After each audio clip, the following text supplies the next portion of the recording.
இல்லம் தோறும் மனவளக்கலை, உள்ளம் தோறும் மகிழ்ச்சி அலை என்ற வார்த்தைகளுக்கு இணங்க 8/9/2025 அன்று அயோத்திப்பட்டினம் மனவளக்கலை மன்றம் சார்பாக மாலை 3 மணி முதல் 5 மணி வரை சாந்தி தவம் மற்றும் ஆசனங்கள் பள்ளி குழந்தைகளுக்கு பேராசிரியர் பி செல்வராணி, ஆர் சசிகலா, தா கிருஷ்ணகுமாரி, எம் சத்யா, எஸ் திலகவதி ஆகியோர் வேதாத்திரிய பயிற்சி அளித்தனர். வாழ்க வளமுடன். உலக சமுதாய சேவா சங்கம் டிஜிட்டல் சொல்யூஷன்ஸ் இயக்குநரகத்தின் மேலும் ஒரு புதிய முயற்சி.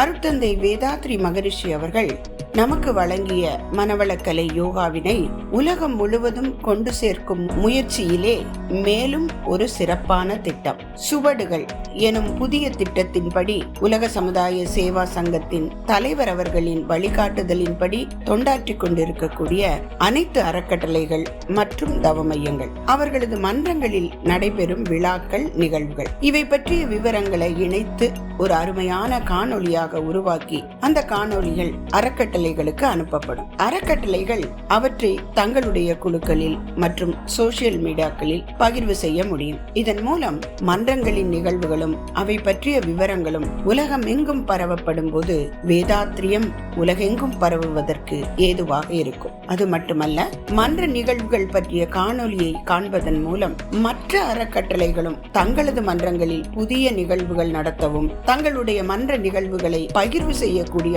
ஆர்வமும் உற்சாகமும் அதிகரிக்கும். இதன் மூலம் வேதாத்திரியம் உலகமெங்கும் பரவுவதற்கு இந்த சுவடுகள் திட்டம் உதவி செய்யும். தற்போது ஒரு வாரத்திற்கு ஒரு காணொளி பகிர்வு செய்யப்படும். உங்களுடைய அறக்கட்டளைகளில், தவ மையங்களில் நடக்கும் நிகழ்வுகள் பற்றிய விவரங்களை நீங்கள் எங்களுக்கு அனுப்ப வேண்டிய முகவரி தொடர்பான விவரங்கள் கடிதம் மூலம் ஒவ்வொரு அறக்கட்டளைக்கும் அனுப்பப்பட்டுள்ளது. இந்த அருமையான சிறப்பான சுவடுகள் எனும் புதிய முயற்சி வேதாத்திரியத்தை உலகமெங்கும் பரப்ப உதவி செய்யட்டும். இல்லம் தோறும் மனவளக்கலை, உள்ளம் தோறும் மகிழ்ச்சி அலை.